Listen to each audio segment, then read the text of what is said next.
Yes, good morning to all of you. देखिए, thermal properties of matter में ये last topic है हमारे, कुछ डेफिनेशंस हैं, बस उनको स्टडी करना है और कल हम नेक्स्ट चैप्टर स्टार्ट करेंगे, दैट इज थर्मोडायनेमिक्स।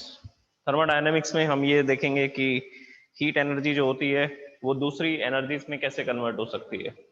एनीवेज, अभी हम लोग इन टॉपिक को डिस्कस करते हैं, रिफ्लेक्टेंस, एब्जॉर्प्टेंस एंड ट्रांसमिटेंस। देखिए, सबसे पहली बात हमने रेडिएशंस को पढ़ा था, थर्मल रेडिएशंस। थर्मल रेडिएशंस क्या थे? जो भी बॉडी 0 केल्विन टेम्परेचर से ज्यादा टेम्परेचर पे है वो सब लोग क्या करते हैं, हीट एनर्जी को रेडिएट करते हैं in the form of electromagnetic waves. और ये इलेक्ट्रोमैग्नेटिक वेव्स लाइट की स्पीड से, दैट इज 3 इंटू 10⁸ मीटर पर सेकेंड की स्पीड से ये ट्रेवल करती हैं और जो भी बॉडी पर जाकर के ये इंसिडेंट होती हैं, टकराती हैं, वहां पर ये तीन चीजें होंगी।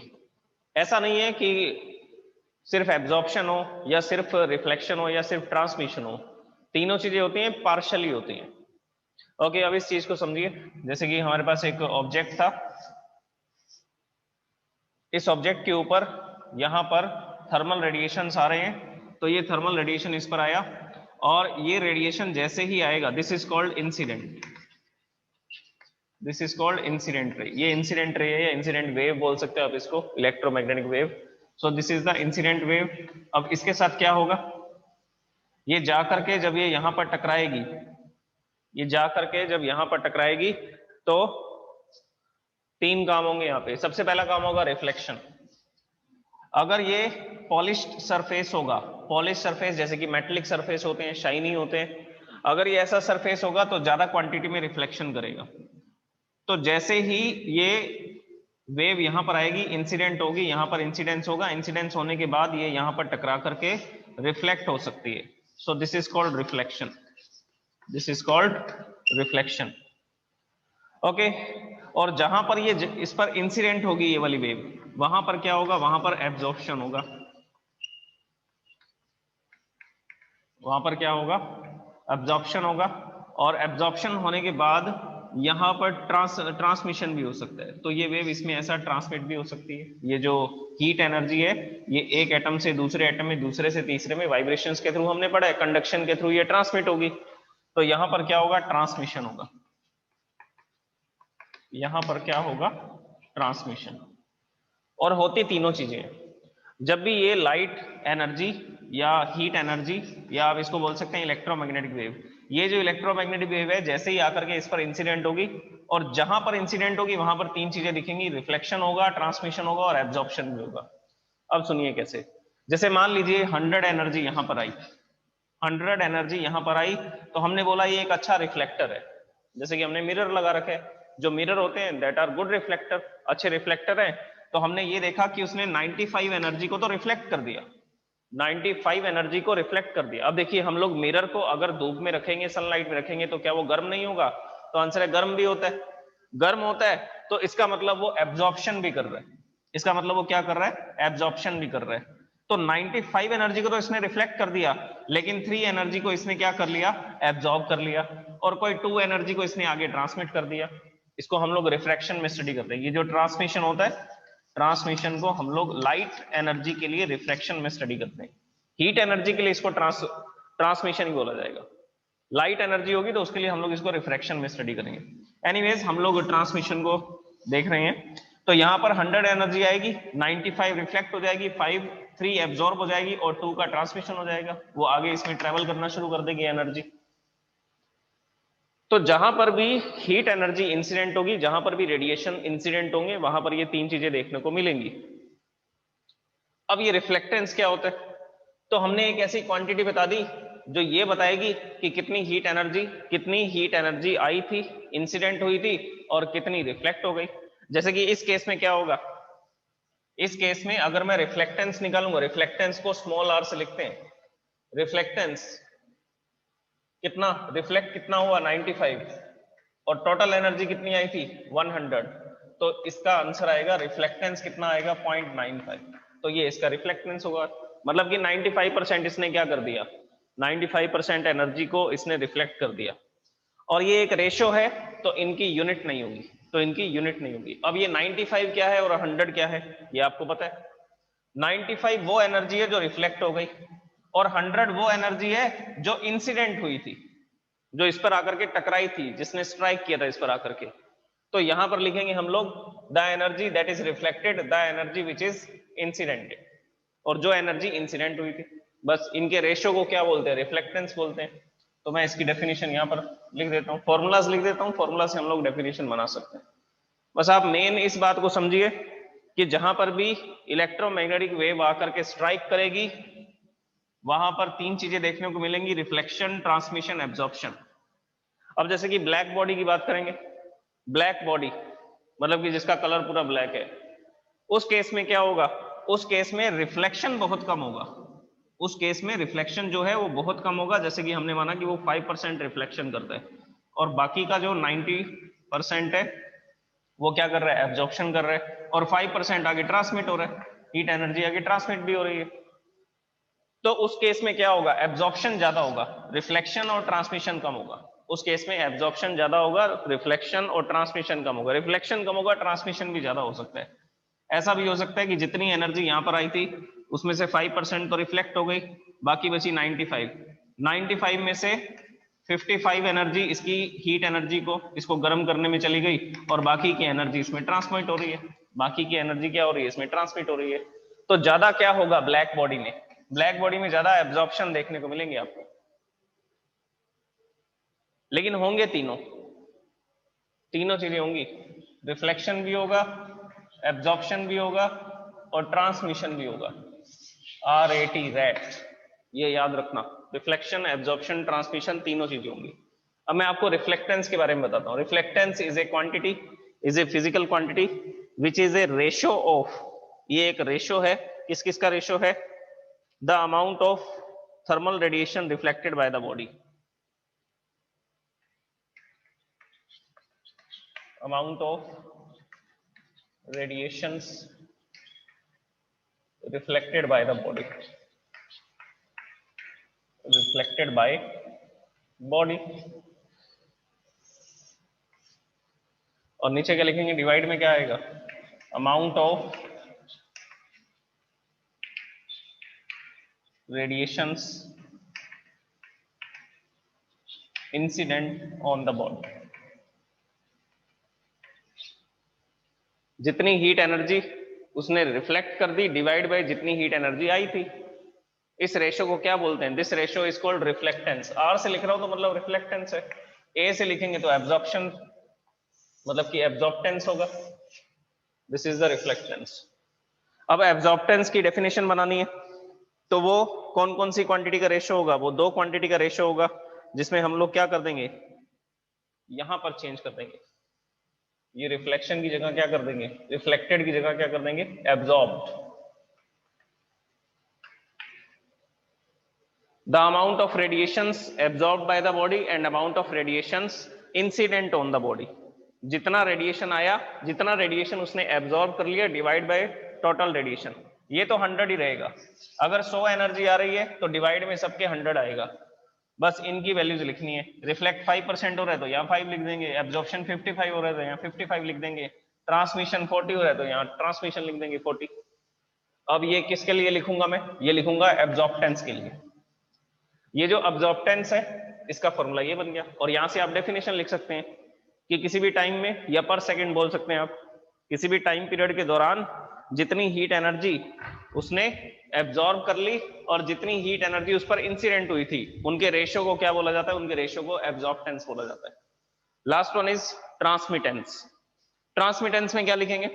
यहां पर इस वर्ड को चेंज कर देंगे, बस एब्जॉर्ब्ड की जगह क्या कर देंगे? ट्रांसमिटेड कर देंगे। तो यहां पर इसको चेंज करना है आपको, एब्जॉर्ब की जगह क्या लिख देंगे? ट्रांसमिटेड। उसने कितनी एनर्जी को ट्रांसमिट किया, आगे ट्रेवल किया, उसको ट्रांसफर किया, that is called transmittance. Okay, जितनी हीट एनर्जी को उसने ट्रांसफर किया और जितनी हीट एनर्जी उस पर इंसिडेंट हुई थी, इसके रेशियो को क्या बोला जाता है? इसके रेशियो को ट्रांसमिटेंस बोला जाता है। तो ये तीन डेफिनेशंस को आपको याद रखना है। ओके, और इन तीनों का जो टोटल होगा वो कितना आएगा? रिफ्लेक्टेंस, एब्जॉर्प्टेंस एंड ट्रांसमिटेंस, इनका टोटल हमेशा 1 रहेगा। इनका टोटल हमेशा क्या रहेगा 1। मतलब कि 100 एनर्जी आएगी, तो मान लीजिए मिरर था, मिरर 95 को रिफ्लेक्ट कर देगा, 3 जूल की एनर्जी को एब्जॉर्ब कर लेगा और 2 जूल की एनर्जी को ट्रांसमिट कर देगा। तो देख लीजिए कितनी एनर्जी आ रही है 100, और टोटल एनर्जी अभी भी कितनी है, टोटल एनर्जी अभी भी 100 है। Law of conservation of energy, यहां पर एनर्जी कंजर्व हो रही है, 95 रिफ्लेक्ट हुआ, 3 एब्जॉर्ब हुआ और 2 ट्रांसमिट हो गया। टोटल एनर्जी अभी भी 100 है, टोटल एनर्जी अभी भी 100 आएगी। तो इन तीनों का जो टोटल आएगा वो 1 आएगा। 1 इंटू 100 करोगे तो 100% हो जाएगा ना। अगर 100% एनर्जी आ रही है तो वो डिस्ट्रीब्यूट हो जाएगी ऐसा, कुछ रिफ्लेक्शन में चली जाएगी, कुछ एब्जॉर्ब हो जाएगी और कुछ ट्रांसमिट हो जाएगी। और इन तीनों का जो रेशो आएगा वो यूनिटी आएगा 1। रेशो जो आएगा तो इन तीनों का जो सम आएगा टोटल एनर्जी का वो यूनिटी आएगा। रिफ्लेक्टेंस, एब्जॉर्बटेंस और ट्रांसमिटेंस, ये तीनों क्वांटिटीज का जो सम होगा वो 1 आएगा। ओके, अब इसके बाद हम लोग स्टडी करते हैं ब्लैक बॉडी को। ब्लैक बॉडी क्या होती है? परफेक्टली ब्लैक बॉडी, ऐसी बॉडी जो सब तरह के रेडिएशंस को एब्जॉर्ब कर सकती है। अच्छा, उससे पहले एक चीज और बता दूं मैं आपको, इमिसिव पावर और इमिसिविटी, ये दो चीजें मैं आपको बता देता हूं, फिर उसके बाद हम लोग ब्लैक बॉडी को डिस्कस करते हैं और चैप्टर को खत्म करते हैं।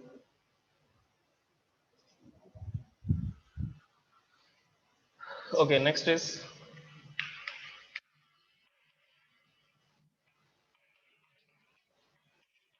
एमिसिव पावर, या इसकी बजाय हम लोग एक और वर्ड यूज कर सकते हैं इसके अंदर, that is एमिटेंस।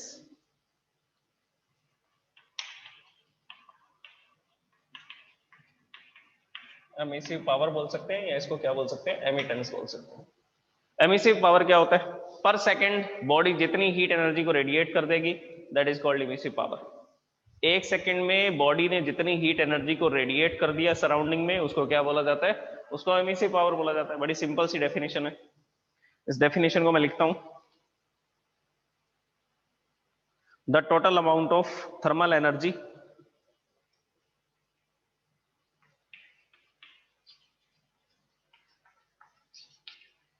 the total amount of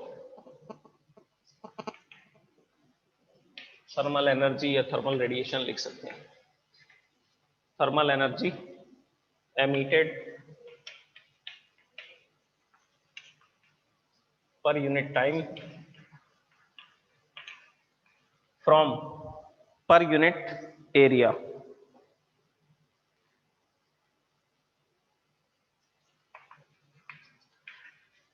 from per unit area of the body is called, per unit area of the body is called emissive power.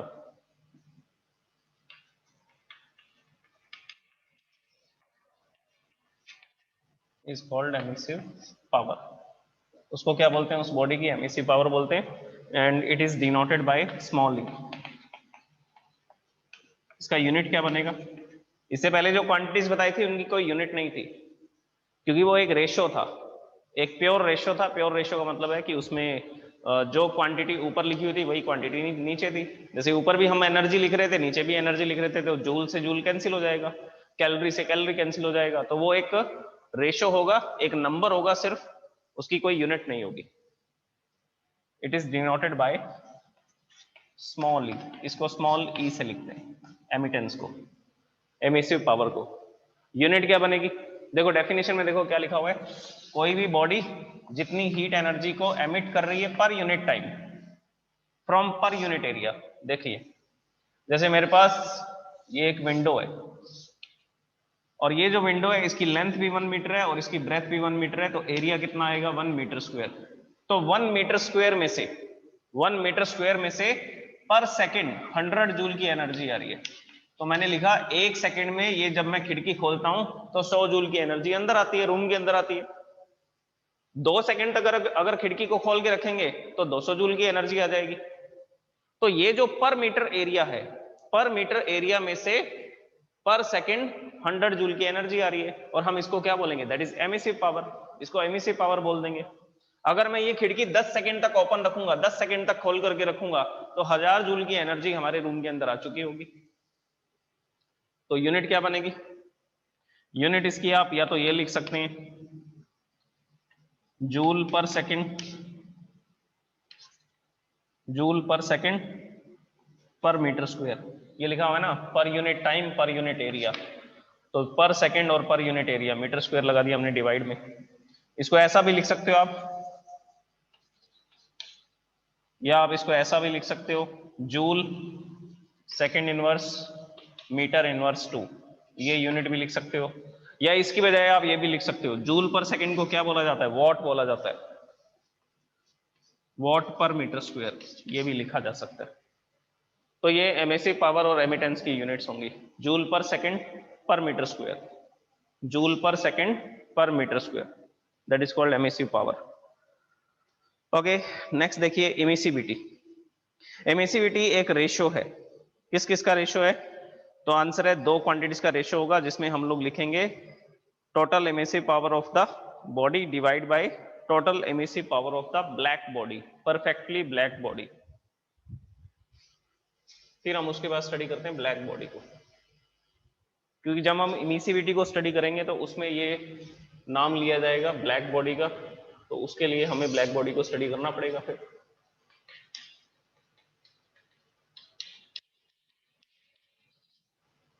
Emissivity, इसको एप्सिलॉन से लिखा जाता है, this is called epsilon.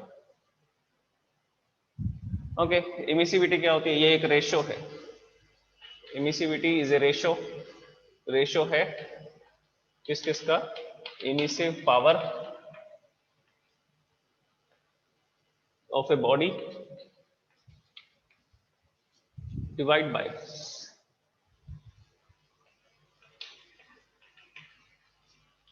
Emissive power of A perfectly black body, perfectly black body। Okay, तो इनका ratio होगा ये, इन दो क्वांटिटी का रेशियो है, तो इसकी कोई यूनिट नहीं होगी, इसकी कोई क्या नहीं होगी, यूनिट नहीं होगी, क्योंकि ऊपर भी हम लोग एमिसिव पावर लिख रहे हैं और डिवाइड में भी क्या लिखा जा रहा है, एमिसिव पावर ही लिखा जा रहा है, so it has no unit. Okay, emissive power को कैपिटल ई से लिखा जाता है, तो इसके फॉर्मूला में हम क्या लिखेंगे, एप्सिलॉन, दैट इज एमिसिविटी, ये सब्सटेंस पे डिपेंड करेगी, उसके मटेरियल पे डिपेंड करेगी, एरिया पे डिपेंड करेगी, लेंथ पे डिपेंड करेगी। इसके बाद emissive power of the body, emissive power को किससे लिखते हैं, स्मॉल ई से लिखते हैं, और ब्लैक बॉडी की जो एमिसिव पावर होती है उसको कैपिटल ई से लिखा जाता है, ब्लैक बॉडी की जो एमिसिव पावर होती है उसको कैपिटल ई से लिखा जाता है, और ये जो सिंबल में बना रहा हूं इसको एप्सिलॉन बोलते हैं, क्या बोलते हैं इसको, epsilon, EPSILON। So this is the emissivity. Comparison है बेसिकली कि ब्लैक बॉडी जितना रेडिएशन कर रही है और हमने जो बॉडी रखी वो कितना रेडिएशन कर रही है, तो दोनों का कंपैरिजन है। और जो ब्लैक बॉडी होती है उसकी एमिसिव पावर ज्यादा होती है, जो ब्लैक बॉडी होती है उसकी एमिसिव पावर क्या होती है, ज्यादा होती है, वो ज्यादा हीट एनर्जी को रेडिएट करती है, एब्जॉर्ब भी ज्यादा करती है, तो रेडिएट भी ज्यादा कर सकती है। ओके, अब इसमें देखिए फॉर एग्जाम्पल, एक एग्जाम्पल लेते हैं, जैसे कि मेरे पास ये एक बॉडी थी और एक ब्लैक बॉडी है, इसको मैं डार्क कर देता हूं, ये ब्लैक बॉडी है। ओके, अब हमने ये देखा कि ये पर सेकंड 90 जूल की एनर्जी को रेडिएट करता है, पर यूनिट एरिया पर सेकंड 90 जूल की एनर्जी को रेडिएट करता है, और जबकि जो ब्लैक बॉडी होती है वो पर second per unit area 100 joule की एनर्जी को रेडिएट करता है, तो उसकी एमिसिव पावर है 90 वॉट पर मीटर स्क्वायर, इसकी एमिसिव पावर है 100 वॉट पर मीटर स्क्वायर। तो दोनों की वैल्यू यहां पुट कर देंगे, जैसे यहां पुट करोगे 90/100 आ जाएगा, ये कैंसिल हो जाएंगे, 0.9 आएगा। 0.9 का मतलब है कि अगर आप इस बॉडी को परफेक्टली ब्लैक बॉडी के साथ कंपेयर करोगे तो उस केस में आप बोलोगे कि इसकी एमिसिव पावर 90% है ब्लैक बॉडी की एमिसिव पावर की। जो हमारी बॉडी है उसकी एमिसिव पावर कितनी है, उसकी एमिसिव पावर है 90%, किसके कंपैरिजन में, परफेक्टली ब्लैक बॉडी के कंपैरिजन में, इसके कंपैरिजन में, परफेक्टली ब्लैक बॉडी के कंपैरिजन में। So it is a ratio, ये जस्ट एक कंपैरिजन है कि ब्लैक बॉडी जितना रेडिएशन करती है और हमारी जो हमने जो भी बॉडी ली है एक्सपेरिमेंट में, वो जितनी बॉडी, वो बॉडी जितना रेडिएशन करती है, उनका जो रेशियो होगा that is called emissivity. It is a comparison with the perfectly black body. ये सिर्फ एक कंपैरिजन है ब्लैक बॉडी के साथ। अब हम लोग लास्ट टॉपिक देखते हैं, ब्लैक बॉडी।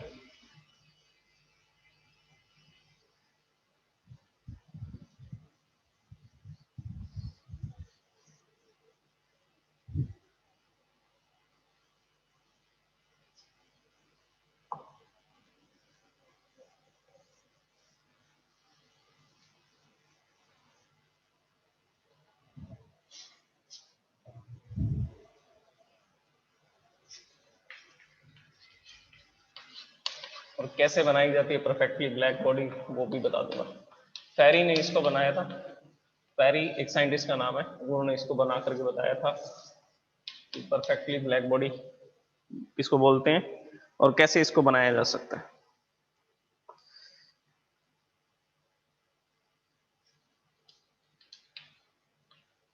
Which absorbs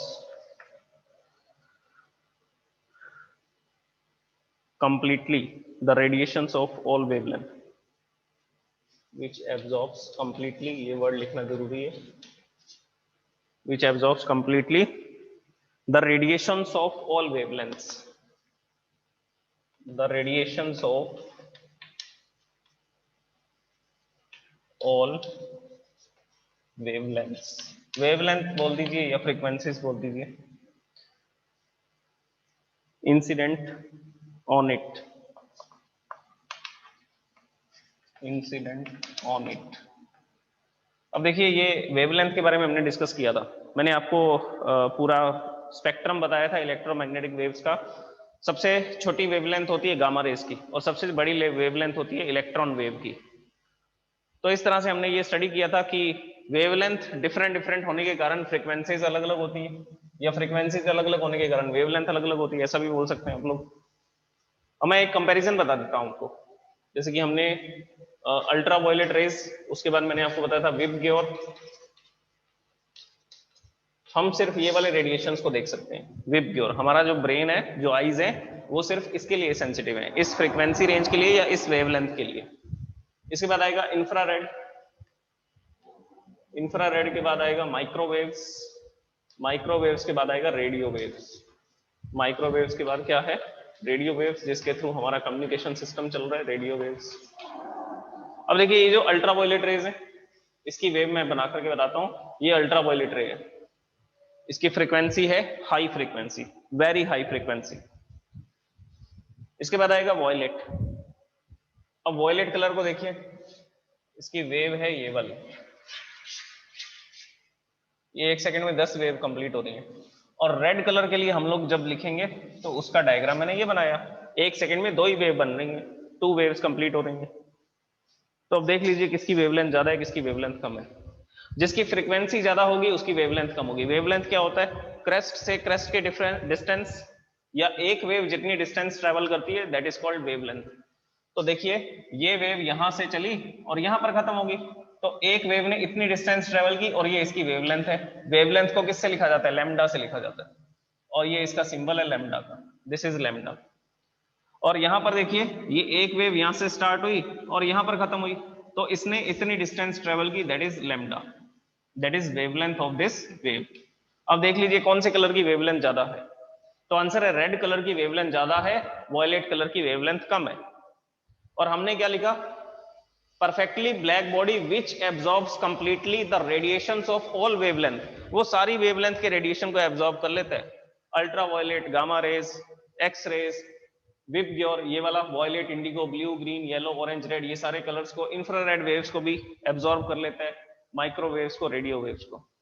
तो हमने क्या किया, यहां पर एक बॉडी रखी, परफेक्टली ब्लैक बॉडी, हम इस पर रेड कलर डाल रहे हैं, ब्लू कलर डाल रहे हैं, सब तरह के कलर्स डाल रहे हैं, ये सब तरह के कलर्स को एब्जॉर्ब कर रहे हैं और रिफ्लेक्ट नहीं कर रहा। रिफ्लेक्ट नहीं कर रहा तभी तो हमें वो ब्लैक कलर का दिख रहा है। अगर रिफ्लेक्ट नहीं कर रहा तभी तो हमें कौन से कलर का दिख रहा है, ब्लैक कलर का दिख रहा है। अब जैसे जो लीव्स होती हैं वो ग्रीन कलर की क्यों दिखाई देती हैं, जो लीव्स होती हैं वो ग्रीन कलर की इसलिए दिखती हैं, बायोलॉजी में शायद आपने इसको स्टडी किया हो, वो ग्रीन कलर की इसलिए दिखती हैं क्योंकि इसमें क्लोरोफिल होता है। और क्लोरोफिल ग्रीन कलर का क्यों दिखता है, उसका रीजन सुनिए। सन से जो रेडिएशन आ रहे हैं वो सारे कलर्स आ रहे हैं, 7 कलर्स आ रहे हैं। ये मैं कलर्स यहां पे बनाता हूं, ये हमारी लीफ को थोड़ा बड़ा करते हैं। ओके, इसको लिखता हूं विबग्योर, और एक कलर और है क्या, रेड। तो ये सारे कलर इस लीफ के ऊपर इंसिडेंट हुए, ये सारे के सारे कलर इस लीफ के ऊपर क्या हुए, इस लीफ के ऊपर इंसिडेंट हो रहे हैं, लेकिन हमें वो सिर्फ ग्रीन कलर की दिख रही है। कारण क्या है, कारण ये है कि ये लीफ जो है वो सारे कलर को एब्जॉर्ब कर लेती है, वो सभी कलर्स को एब्जॉर्ब कर लेती है, और वो जो एनर्जी एब्जॉर्प्शन होता है, वो एनर्जी एब्जॉर्प्शन से कुछ केमिकल रिएक्शन होती है, और उस केमिकल रिएक्शन को हम फोटोसिंथेसिस बोलते हैं। एनीवेज, वो हमारा डिस्कशन का टॉपिक नहीं है कि उस एनर्जी से क्या हुआ। हम तो ये डिस्कस कर रहे हैं कि ये जितनी भी एनर्जीज आ रही हैं ये सारी एब्जॉर्ब हो रही हैं, ये सारी की सारी क्या हो रही हैं, एब्जॉर्ब हो रही हैं। लेकिन ग्रीन कलर देखिए, ग्रीन कलर के साथ क्या हो रहा है, ग्रीन कलर की लाइट आती है और इसके पिगमेंट से कोलाइड करती है, कोलाइड करके रिफ्लेक्ट हो जाती है।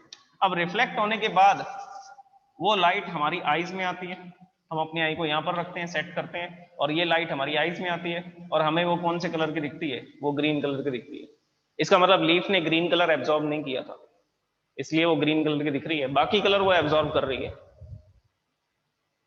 अब जो रेड कलर दिख रहा है, वो रेड कलर में क्या हो रहा है, वो सारे के सारे कलर्स को एब्जॉर्ब कर रही है, वो सारे कलर्स को एब्जॉर्ब कर रहा है रेड कलर, सिर्फ एक कलर को छोड़ करके, ये रेड वाला, ये उस बॉडी से टकराएगा और रिफ्लेक्ट हो जाएगा और हमारी आईज में आ जाएगा। तो यहां पर इस डायग्राम में आपको समझ आ रहा है कि ये जो ग्रीन कलर की लीफ है वो सारे कलर को एब्जॉर्ब करती है, सिर्फ ग्रीन कलर को छोड़ करके। तो यहाँ पर रिफ्लेक्शन हो रहा है, रिफ्लेक्शन हो रहा है, तो रिफ्लेक्शन के कारण हमें कलर्स दिखाई देते हैं। जो कलर बॉडी ने एब्जॉर्ब नहीं किया उसको रिफ्लेक्ट कर दिया, वो हमारी आईज में आ गया, और हमारी आईज ने उसको एब्जॉर्ब कर लिया उस एनर्जी को, हमें वो कलर पता लग जाता है कौन सा कलर है। तो एक्चुअल में बॉडी का वो कलर नहीं है, जो रेड कलर की है, जो ग्रीन कलर की है, वो उनके कलर्स नहीं है, वो लाइट रिफ्लेक्ट होकर के हम तक आ रही है, वो लाइट रिफ्लेक्ट होकर के हम तक पहुंच रही है। बाकी कलर उसने एब्जॉर्ब कर लिए, सिर्फ एक कलर को एब्जॉर्ब नहीं किया, वो रिफ्लेक्ट होकर के हमारे पास आ गई, और हमें लगता है कि वो इस कलर के। अब ब्लैक बॉडी में क्या होगा, ब्लैक बॉडी में कोई भी कलर क्या नहीं होगा, एमिट ही नहीं होगा।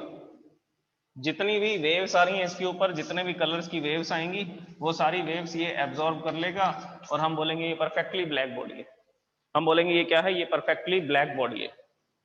ओके, अच्छा, परफेक्टली ब्लैक बॉडी के एग्जांपल क्या देंगे, इसके एग्जांपल हम दे सकते हैं लैंप ब्लैक, लैंप ब्लैक जिसको हिंदी में बोलते हैं काजल।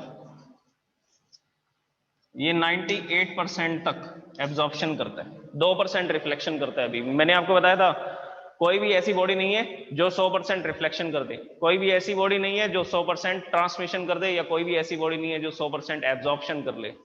पार्शियली होता है, तीनों चीजें होती हैं। अब जितनी भी हीट एनर्जी इस पर आएगी, थर्मल रेडिएशंस आएंगे, उसमें से 1% एब्जॉर्ब हो जाएगा, 1% रिफ्लेक्ट हो जाएगा, बाकी 98% एब्जॉर्ब हो जाएगा। लैंप ब्लैक जो है वो आप उसको परफेक्टली ब्लैक बॉडी मान सकते हैं, होती नहीं है, क्या कर सकते हैं, उसको मान सकते हैं, perfectly black body. Okay, so this is the black body.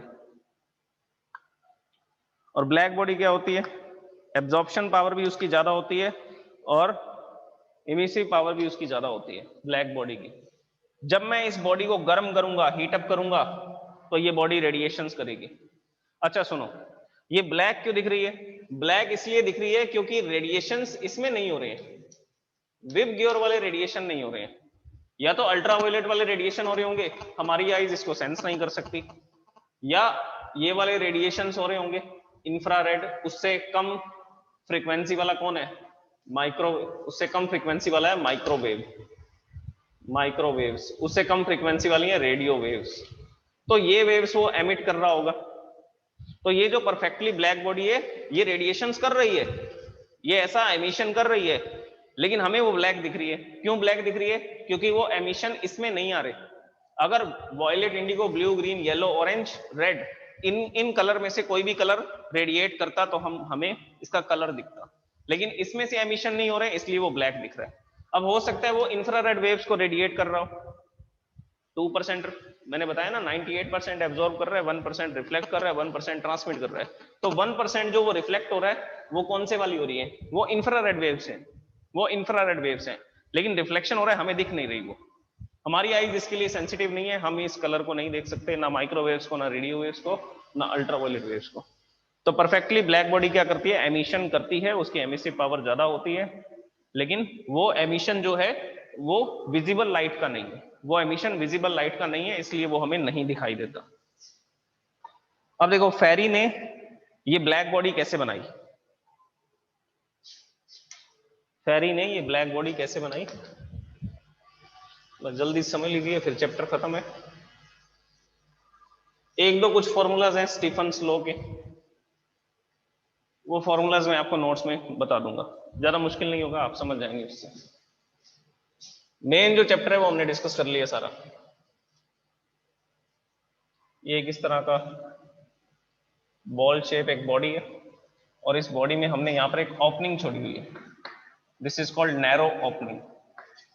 ये कैसी ओपनिंग है, ये नैरो ओपनिंग है, और हमने इसमें लैंप ब्लैक, ये लैंप ब्लैक कलर से इसको क्या कर दिया, ऐसा पेंट कर दिया, इसका इनर साइड, इसकी जो अंदर वाली वॉल है उस पर लैंप ब्लैक कलर लगा दिया, लैंप ब्लैक कलर लगा करके, और ये जो ओपनिंग है, इस ओपनिंग के जस्ट सामने हमने इसके बिल्कुल ठीक सामने एक प्रोजेक्शन लगा दिया, ये प्रोजेक्शन भी ब्लैक कलर का, यहां पर ये प्रोजेक्शन लगा दिया, ये प्रोजेक्शन भी ब्लैक कलर का, दिस इज कॉल्ड प्रोजेक्शन। इसका क्या काम है वो काम मैं आपको बताता हूं। जब ओपनिंग से लाइट अंदर आएगी, कोई भी रेडिएशन अंदर आएगा, तो वो रेडिएशन क्या करेगा, सामने जाकर के इस प्रोजेक्शन को हिट करेगा, प्रोजेक्शन को हिट करेगा तो थोड़ा बहुत एब्जॉर्प्शन हो जाएगा, बाकी का रिफ्लेक्शन होगा, रिफ्लेक्शन होकर के ये लाइट रे इस तरफ आ जाएगी, या ये जो रेडिएशन है वो इस तरफ आ जाएगा, अब जाकर के यहां पर एब्जॉर्प्शन होगा। देखिए जहां जहां पर ये कोलाइड करेगी वहां वहां पर एब्जॉर्प्शन होने वाला है, क्योंकि हमने इसको कौन से कलर से पेंट कर दिया, लैंप ब्लैक कलर से पेंट कर दिया इसको। लैंप ब्लैक कलर कैसे बनाया जा सकता है, अनबर्न्ड कार्बन पार्टिकल से। जैसे लकड़ी जो होती है हम उसको जला रहे हैं और ऑक्सीजन पूरी क्वांटिटी में उसको नहीं मिल रही है, तो कार्बन अनबर्न्ड रह जाता है, ब्लैक कलर का होता है, जिसको सूट भी बोला जाता है, तो उससे ये लैंप ब्लैक कलर पाया जा सकता है। ओके, अब यहां पर हम लोग क्या करा रहे हैं, इंसिडेंस करवा रहे हैं रेडिएशन का।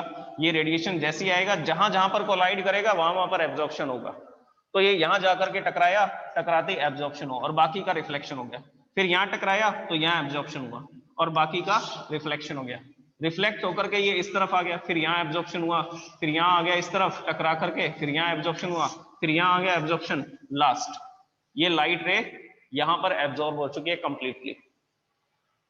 तो जितनी बार भी ये रिफ्लेक्ट होगी इसके अंदर ही रिफ्लेक्ट होगी, और हर रिफ्लेक्शन में जहां जहां पर ये स्ट्राइक करेगी वहां वहां पर एब्जॉर्प्शन होता जाएगा और इसकी पावर कम होती जाएगी, इसकी जो एनर्जी है वो कम होती जाएगी। अब लास्ट में थोड़ी बहुत एनर्जी बची थी जो रिफ्लेक्ट होकर के इस तरफ जा रही थी, और इस सरफेस ने वो लास्ट वाली एनर्जी को भी एब्जॉर्ब कर लिया। तो आफ्टर मल्टीपल रिफ्लेक्शन ये पूरी एनर्जी इसी में ही एब्जॉर्ब हो जाएगी, ये पूरी एनर्जी इसी ब्लैक बॉडी में एब्जॉर्ब हो जाएगी। तो हमने बोला ये परफेक्टली ब्लैक बॉडी है। यहां पर ऐसा मल्टीपल टाइम रिफ्लेक्शन हुआ और एनर्जी अंदर ही रह गई, बाहर नहीं आई, बाहर नहीं आई, यही तो यहां पर लिखा हुआ है, एब्जॉर्ब्स कंप्लीटली। जो एनर्जी को कंप्लीटली एब्जॉर्ब कर लेती है उसको परफेक्टली ब्लैक बॉडी बोलते हैं। अब हम जो भी वेवलेंथ की लाइट यहां पर डालेंगे, जो भी वेवलेंथ की इलेक्ट्रोमैग्नेटिक वेव यहां पर भेजेंगे इस ओपनिंग के थ्रू, वो अंदर ही रह जाएगी, बाहर नहीं आएगी। तो हम बोलेंगे ये क्या है, this is perfectly black body because it is absorbing all the radiations of all wavelength, क्योंकि ये सारे के सारे रेडिएशंस को एब्जॉर्ब कर रहे हैं, सभी वेवलेंथ के रेडिएशन को एब्जॉर्ब कर रहे हैं, and no light is coming back from this body, और कोई भी लाइट या कोई भी एनर्जी इस बॉडी से बाहर नहीं आ रही है, मतलब इसका टेम्परेचर बढ़ता जाएगा, हीट एनर्जी अगर ये एब्जॉर्ब कर रही है तो। So this is perfectly black body, और ये किसने बनाई थी, ये फेरी ने बनाई थी। It is this arrangement is made by Ferry.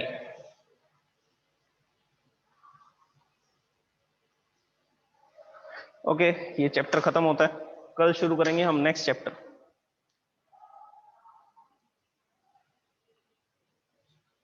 thermodynamics.